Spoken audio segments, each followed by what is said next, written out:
দর্শক যে যেখানে আছেন সবাইকে স্বাগত জানাচ্ছি। আমি সুলতানা রহমান এবং আমার সঙ্গে রয়েছেন শাহজাদা পারভীন। দেখছেন আজ সারাদিন, আজ বৃহস্পতিবার ৮ই মে। সবাইকে স্বাগত জানাচ্ছি। আজকে সারাদিন যে সমস্ত ঘটনা ঘটে গেল তা নিয়ে আজকে একটু একটু করে আলোচনা করার চেষ্টা করব। শাহজাদা পারভীন, আপনাকে স্বাগত জানাচ্ছি। আমরা হঠাৎ করে দেখলাম রাতের বেলায় সবাই বঙ্গভবন ঘেরাও করলো। এর আগে দেখলাম যে সাবেক রাষ্ট্রপতি আব্দুল হামিদ তিনি ব্যাংককে চলে গেছেন। এইটার বিরুদ্ধে গিয়ে তারা আবার নতুন করে বঙ্গভবন ঘেরাওয়ের পায়তারা করছে। কি মানে কি ঘটে গেল বলুন তো সারাদিনে? ধন্যবাদ সুলতানা, আপনাকে এবং আপনার দর্শকদের। আপনি বলছিলেন যে আমরা হঠাৎ করেই দেখলাম জুলাই মঞ্চ নামে একটি সংগঠন, তারা এই 40-50 জন কে সঙ্গে নিয়ে হঠাৎ করেই রাষ্ট্রপতির বাসভবনে বঙ্গভবনের সামনে তারা আন্দোলন করছিলেন। এই সময় আমরা যেটি দেখলাম যে বিপুল সংখ্যক সেনা কর্মকর্তা তারা হচ্ছে ওই জায়গাটা বেশ কয়েক স্তরের নিরাপত্তা বেষ্টনী তৈরি করে এবং কিছুক্ষণ পরে তারা যেটি করে যে একটি আলটিমেটাম তারা দিয়েছে, 7 দিনের আলটিমেটাম দিয়েছে। 7 দিনের মধ্যে রাষ্ট্রপতিকে পদত্যাগ করতে হবে, তা না হলে তারা তাদের পরবর্তী কর্মসূচি ঘোষণা করবে। জি, শাহজাদা পারভীন, কি হলো? আপনি বন্ধ হয়ে গেছেন।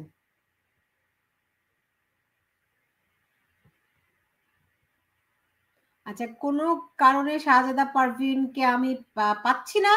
আমি দেখাতে চাই আজকে যা যা ঘটে গেছে। আমি একটু বিভিন্ন বাংলাদেশের বিভিন্ন গণমাধ্যমের সৌজন্যে দেখাচ্ছি।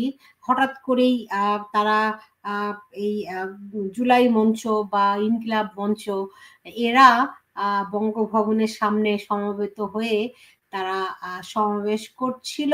অল্প, খুব বেশি মানুষজন তা আমি দেখছি না, কিন্তু সামনে পুলিশের ব্যারিকেড রয়েছে, সেনা ব্যারিকেডও রয়েছে। ফলে সব মিলিয়ে আমরা বুঝতে পারছি। শাহজাদা, আপনি কি শুনতে পাচ্ছেন? শাহজাদা পারভীন, আপনি কি শুনতে পাচ্ছেন আমার কথা? এখন আমি শুনতে পাচ্ছি, মাঝখানে শুনতে পাচ্ছিলাম না। জি, এখন বলুন তো, এই যে আমরা দেখতে পাচ্ছি যে তারা খুব কর্মসূচি পালন করছে। হ্যাঁ, এদের ঘটনাটা কি? এরা কি চায়? কি দাবিতে আবার হঠাৎ করে তাদের আজকে? বিশেষ করে আজকে হঠাৎ দাবিটা আপনি জানেন যে গতকাল রাত 3টার দিকে আমরা জেনেছি যে সাবেক রাষ্ট্রপতি আব্দুল হামিদ উনি বাংলাদেশ ছেড়েছেন, উনি ব্যাংককে গেছেন সপরিবারে। এখন তাদের যে বিষয়টি তাদের কাছে যে ইনফরমেশনটি গিয়েছে সেটি হচ্ছে যে এয়ারপোর্টে নাকি আব্দুল হামিদ সাহেবকে ওখানে তার যাত্রা অনেকটা মানে বাধাগ্রস্ত করেছিলেন, কিন্তু রাষ্ট্রপতি ভবন থেকে ফোন যাওয়ার পরে তখন তাকে গ্রিন সিগন্যাল দেওয়া হয় এবং তারপর তিনি ফ্লাইটে করে চলে যান। এখন বিষয়টি আমরা সারাদিন এটি নিয়ে যথেষ্ট রকমের উত্তেজনাকর পরিস্থিতি দেখলাম। স্বরাষ্ট্র উপদেষ্টা যিনি আছেন তিনি বলছেন যে মানে কেন তাকে যেতে দেওয়া হলো এবং এর কোনো ইয়ে থাকলে তিনি পদত্যাগ করবেন। যারা তাদেরকে যেতে দিয়েছে, কারা যেতে দিয়েছে, কেন যেতে দিয়েছে, আপনি জানেন যে একটি এয়ারপোর্টে, আর তারপরে হচ্ছে তিনি একজন ভিআইপি পার্সন। কারণ হচ্ছে যে ইমিডিয়েট উনি রাষ্ট্রপতি ছিলেন, তারপরে এখন শাহাবুদ্দিন সাহেব আছেন। তো তার আগের যিনি রাষ্ট্রপতি তিনি তো সম্পূর্ণ প্রোটোকল পান। এ যাবৎকালে আমরা বাংলাদেশের সংবিধান অনুযায়ী যেসব রাষ্ট্রপতি এখনো জীবিত আছেন তাদেরকে একটা প্রোটোকল দেওয়া হয় এবং ইমিডিয়েট পাস যিনি থাকেন তিনি তো সব ধরনের প্রোটোকল পান। এবং আমরা যতটুকু জেনেছি যে শাহাবুদ্দিন আব্দুল হামিদ সাহেব যেখানে থাকতেন সেখানে তার নিরাপত্তায় নিয়োজিত যে পুলিশ প্রোটেকশন ছিল সেই প্রোটেকশনটি কয়েকদিন ধরে সেখান থেকে তুলে নেওয়া হয়, এটি আমরা শুনেছি। এবং সে কারণে তিনি সম্ভবত এবং জানেন যে তিনি অসুস্থ আছেন। এর আগে আমরা মাঝে মাঝে তাকে বিদেশে সিঙ্গাপুরে তাকে যেতে দেখেছি বা ব্যাংককে যেতে দেখেছি চিকিৎসার উদ্দেশ্যে।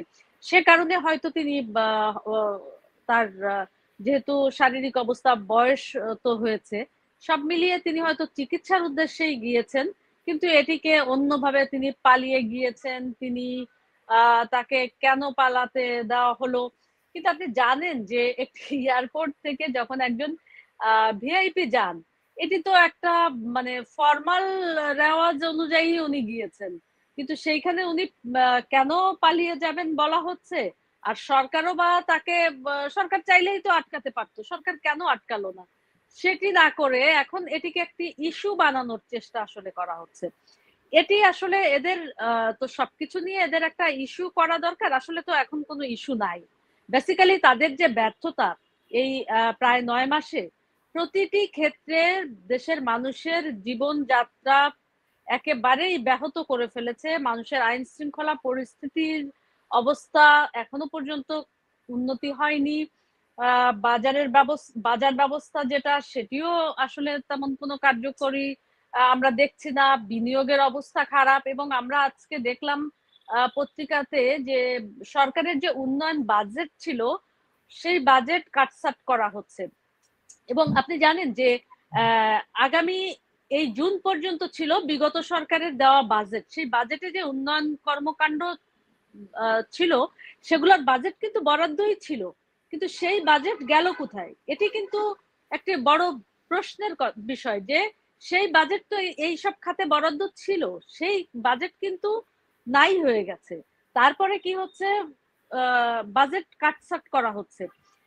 তো প্রতিটি ক্ষেত্রে আসলে তাদের এইসব ব্যর্থতা ঢাকতে তারা এখন এই সব আসলে নন ইস্যুকে তারা ইস্যু করার চেষ্টা আসলে করছে। এটি একটি। আর সুলতান, আপনি জানেন যে জুলাই ফাউন্ডেশনের দায়িত্বে ছিলেন স্নিগ্ধর ভাই মুগ্ধ, মীর মুগ্ধ। সেই মুগ্ধ আজ পদত্যাগ করেছেন তার সেই পদ থেকে। আজ সন্ধ্যায় প্রধান উপদেষ্টার বাসভবনে একটি মিটিং হয়েছে, মিটিং এর পরেই সংবাদ সম্মেলন করে এই তার ওই পদ থেকে সরে যাওয়ার ঘোষণা দেওয়া হয়েছে। এবং সেখানে একজন লেফটেন্যান্ট কর্নেল মীর আকবর সম্ভবত নাম, তিনি সেই পদে স্থলাভিষিক্ত হয়েছেন। তো আপনি দেখেন যে তাদের প্রতিটা জায়গায় এমন এমন ব্যর্থতা আসলে। আপনি জানেন যে এখনো যারা আহত আছে তাদেরকে চিকিৎসার, তারা কেউ তেমন ভাবে ভালোভাবে চিকিৎসা পাচ্ছে না, তারা কয়েকদিন পর পর হাসপাতাল ছেড়ে এসে রাস্তায় এসে আন্দোলন করে। এবং নিহতের পরিবার থেকে শুরু করে সবার ক্ষেত্রেই আসলে একটা বিশৃঙ্খলা অবস্থা, সেখানে কিন্তু কোনো ধরনের শৃঙ্খলা আসেনি, এবং সুষ্ঠুভাবে কোনো কাজই আসলে বর্তমান যে সরকার আছে তারা আসলে করতে পারছে না। এই করতে না পারার কারণে, তাদের ব্যর্থতার কারণেই কিন্তু আমরা এই সব বিষয়গুলি দেখছি। এবং আপনি আমি আবারও ওই ওটাতে ফিরে আসি যে রাষ্ট্রপতির বাসভবনের সামনে, বঙ্গভবনের সামনে যে তারা তাদের যে বিক্ষোভ বা তাদের যে যেটি আমরা দেখলাম সন্ধ্যা থেকে, আপনি ভাবুন যে কয়েকদিন পর পর তারা রাষ্ট্রপতির ওইখানে যে বিক্ষোভ করছে। মানে এটি আসলে কি বলবো, যে অনেকটা হাস্যকর আর কি। দেশের মানুষ আসলে এগুলো একটা হাস্যকর পর্যায়ে নিয়ে গেছে, যে কিছু হলেই। এবং আপনি দেখেন যে আগে তাদের এইসব কর্মসূচিগুলোতে যথেষ্ট রকমের মানুষের অংশগ্রহণ থাকতো। এটা আমি বলছি যে 5 আগস্টের আগের কথা। কিন্তু 5 আগস্টের পরে দিন যত যাচ্ছে আপনি দেখেন যে তাদের কর্মসূচিতে আসলে জনগণের কোনো সাড়া নাই। জনগণ আসলে এটি একটি মানে হাস্যকরে পরিণত হয়েছে। আরেকটি বিষয় হচ্ছে যে ভারত পাকিস্তান যে যুদ্ধ শুরু হয়েছে, সেই যুদ্ধকে আড়াল করার জন্য, এবং সরকারের, আপনি জানেন যে সরকারের দায়িত্বশীল পদে যারা আছে তারা এই বিষয়টিকে তারা যুদ্ধ অবস্থায় নিয়ে যাচ্ছে। তাদের যে কথাবার্তা, এবং পরে আবার এটাকে অস্বীকার করা, এটা সরকারের বক্তব্য না। কিন্তু আজকে দেখলাম যে উপদেষ্টা রিজওয়ানা হাসান উনি বলেছেন যে ভারত পাকিস্তান যে যুদ্ধ চলছে তারাও নাকি প্রস্তুতি নিচ্ছে।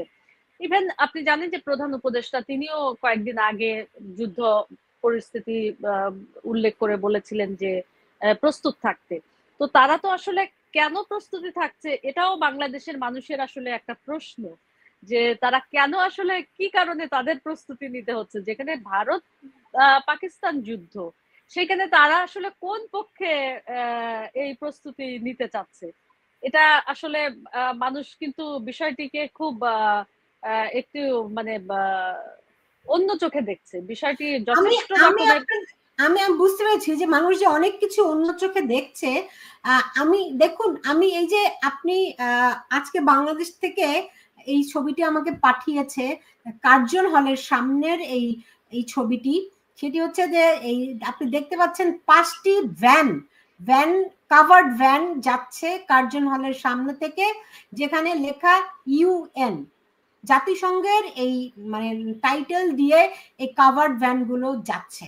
তো আমাকে এই ছবি পাঠিয়ে মানুষজন, আমি নাম পরিচয় বলছি না, তারা বলছে, তারা সন্দেহ করছে এটা ইউএন এর কোনো কাভার্ড ভ্যান নয়। কারণ আমরা আমরা সবাই জানি যে ইউএন এর সাইন হচ্ছে ব্লু কালারের, নীল রঙের, রাইট? কিন্তু এখানে জাতিসংঘ ইউএন লেখা কালো রঙের। এবং তাদের সন্দেহ এই যে বড় বড় 5টি কাভার্ড ভ্যানে করে কিছু একটা নেওয়া হচ্ছে। এবং আমি শুনতে পেয়েছি গত কদিন ধরে নাকি ঢাকার আকাশে পরিবহন বিমান ঘুরছে, প্রতিনিয়ত হেলিকপ্টার উঠছে, একটা একটা ভীতি সন্ত্রস্তকর পরিবেশ। আমাকে অনেকে অভিযোগ করেছেন, স্পেশালি এই কাভার্ড ভ্যান গুলোর ছবি পাঠিয়ে আপনি দেখতে পাচ্ছেন নিশ্চয়ই যে ইউএন লেখা। এই বিষয়গুলো আসলে কি হচ্ছে শাহজাদা? হ্যাঁ, আপনি এখানে আমি দেখছি যে এটা ঠিক যে ইউএন লেখাটা আসলে ব্লু রঙের, নেভি ব্লু রঙের আমরা দেখি এইখানে। আসলে এটা তো কি বলবো যে আপনি হ্যাঁ, মানুষের তো আশঙ্কা আছে। এর আগে যে পাকিস্তান থেকে যে জাহাজগুলি এসেছিল, সেই জাহাজগুলি আপনি জানেন যে সেখানে কি আসছে সেটি জানা যাবে না, এবং সেভাবেই সেখান থেকে মাল খালাস করেছে। তো সন্দেহ তো বিভিন্ন ধরনেরই আসলে হয়। আর আপনি বলছিলেন যে ঢাকার আকাশে, হ্যাঁ, হেলিকপ্টার বেশ উঠতে দেখা যাচ্ছে। সেই 5 আগস্টের আগে যেমন হেলিকপ্টার গুলা উঠতো, সেরকম কিছু আমি দেখেছি আমাদের এলাকার উপর দিয়ে হেলিকপ্টার কিছু টহল দেওয়া, এগুলা কিছুটা আমরা দেখেছি। কিন্তু আসলে যেটি হচ্ছে যে এটিও হতে পারে যে তাদের মহড়া থাকে, তো তাদের কোনো মহড়া হতে পারে, কিন্তু সেরকম কোনো আমার কাছে অভিযোগ আসছে আইএসপিআর। যে আমি আমি অভিযোগ পেয়েছি যে লালমনিরহাটে যে এয়ার বেস হচ্ছে, এখানে অনেক সরঞ্জামাদি, অনেক রসদ ট্রান্সফার করা হচ্ছে রাতের বেলায় পরিবহন বিমানগুলোতে করে। আমাদেরকে তো কেউ সত্য মিথ্যা কিছু বলছে না, কেউ ব্রিফও করছে না, ফলে খুব স্পষ্ট ধারণা পাওয়া খুব কঠিন। কিন্তু আমি এইটার ব্যাপারে আমি খুবই সন্দিহান, আমিও খুব সন্দিহান, কারণ ইউএন লেখা এরকম কাভার্ড ভ্যান, এটা নিশ্চয়ই উদ্দেশ্যমূলক ভাবেই করা হয়ে থাকতে পারে, এবং একটি দুটি নয়, 5টি এরকম বড় ধরনের কাভার্ড ভ্যান একসঙ্গে যাচ্ছে।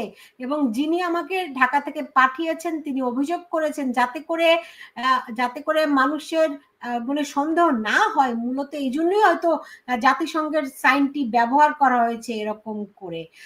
এর মধ্যে কি আছে? ব্যাপক আগ্রহ, মানে ব্যাপক সন্দেহ মানুষের মধ্যে। প্রতিনিয়ত মানুষের ভিতরে এরকম সন্দেহ দানা বাঁধছে।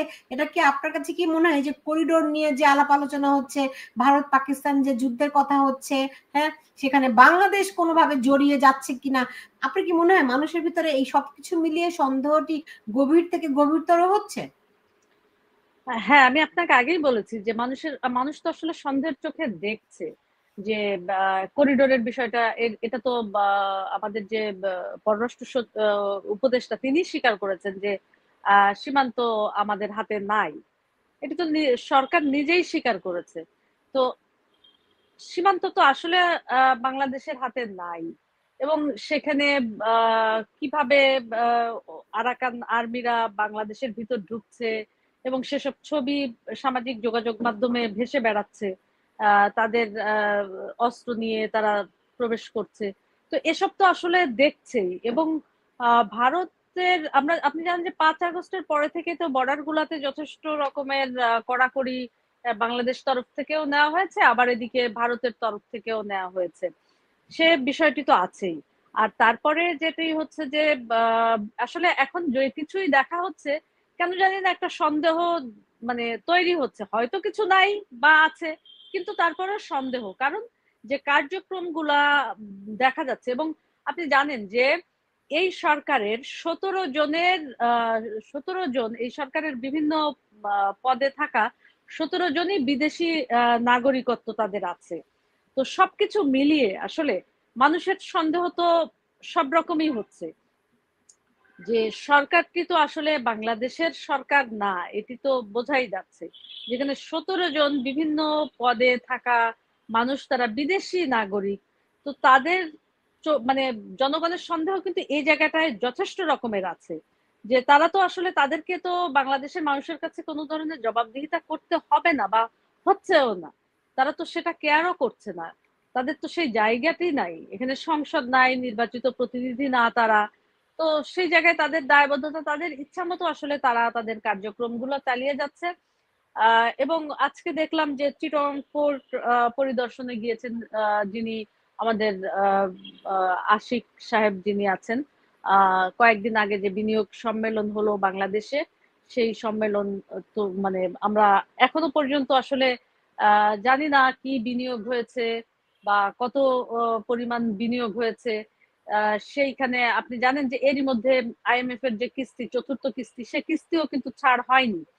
এবং সরকার হয়তো এডিবি বা হচ্ছে বিশ্ব ব্যাংকের কাছে এই বিষয়গুলি নিয়ে তারা দেন দরবার করছে, কিন্তু আমি যতটুকু জেনেছি যে আইএমএফ এর চিঠি চেয়েছে এডিবি এবং বিশ্ব ব্যাংক, যেমন প্রশংসাপত্র আমরা চাই বা দেই কোনো একটা কাজের ক্ষেত্রে, এসব নিয়ে আসলে আটকে আছে। এবং এইখানে আইএমএফ এর যে শর্ত, সেই শর্তগুলি হচ্ছে প্রথমত হচ্ছে যে বিদেশি যে মুদ্রা, মানে আমাদের যে রিজার্ভের যে নির্ধারণ, এটি খোলা বাজারে ছেড়ে দেওয়ার কথা বলছেন, কিন্তু সরকার এটিকে খোলা বাজারে ছাড়ছেন না, সরকারের হাতেই রেখেছেন। রিজার্ভের যে বিষয়টি আছে, যে মুদ্রা, বিদেশি মুদ্রা যে নির্ধারণ করা, যে ডলারের দাম বা ইউরোর দাম যে নির্ধারণ করার বিষয়টি, এটি একটি আইএমএফ এর মানে শর্ত। এবং আরেকটি শর্ত হচ্ছে যে রাজস্ব বাড়ানোর ব্যাপারটা। তো রাজস্ব আসলে অভ্যন্তরীণ তো অত বেশি এখন রাজস্ব বাড়ানোর কোনো জায়গা আসলে সেরকম নাই। এবং আরেকটি ব্যাপার হচ্ছে যে এখানে কোনো বিদেশি বিনিয়োগ হচ্ছে না। বিদেশি বিনিয়োগ যদি হয় তাহলেই কিন্তু রাজস্বটা বাড়বে, মানে ফ্লোটা বাড়তো, কিন্তু সেরকম বিনিয়োগও তো হচ্ছে না। তো সেই ক্ষেত্রে এই দুটি জায়গায় আইএমএফ কঠোর অবস্থানে আসলে নিয়েছে। আর আপনি জানেন যে 5 আগস্টের পরে যেভাবে গার্মেন্টস থেকে শুরু করে শিল্প কলকারখানা বন্ধ হয়েছে, আক্রমণ হয়েছে, হামলা হয়েছে, এবং অনেক আপনি জানেন যে অনেক বিদেশি বিনিয়োগ ছিল আমাদের শেয়ার বাজারে, সেগুলো তারা ছেড়ে চলে গেছে। সেসব বিদেশিরাও শেয়ার বাজার ছেড়ে তারা চলে গেছে। তো সবকিছু মিলিয়ে আসলে অর্থনৈতিক যে অবস্থাটা, সেটি কিন্তু মানে একেবারে সংকটময় অবস্থায় আছে। তো সেই পরিস্থিতিতে মানে সরকার এখন আসলে অনেকটা দিশেহারা। তো সেই দিশেহারা অবস্থায় তাদের এই সব দিক থেকে জনগণের দৃষ্টি ফেরানোর জন্য তারা বিভিন্ন ধরনের, এই যে রাষ্ট্রপতির বাসভবনের সামনে যে এই যে বিক্ষোভ করা, পদত্যাগের দাবি করা, একে কেন যেতে দেওয়া হলো, এ কেন পালিয়ে গেল। উনি কি পালিয়ে গিয়েছেন? আপনি আমাকে বলেন তো, যে তিনি তো সোজা এয়ারপোর্টে দিয়ে তারপরে উনি গিয়েছেন, তাই না? তো এটা কিভাবে পালানো হয়? আর তারা কি এখনো বঙ্গভবনের সামনে অবস্থান করছে?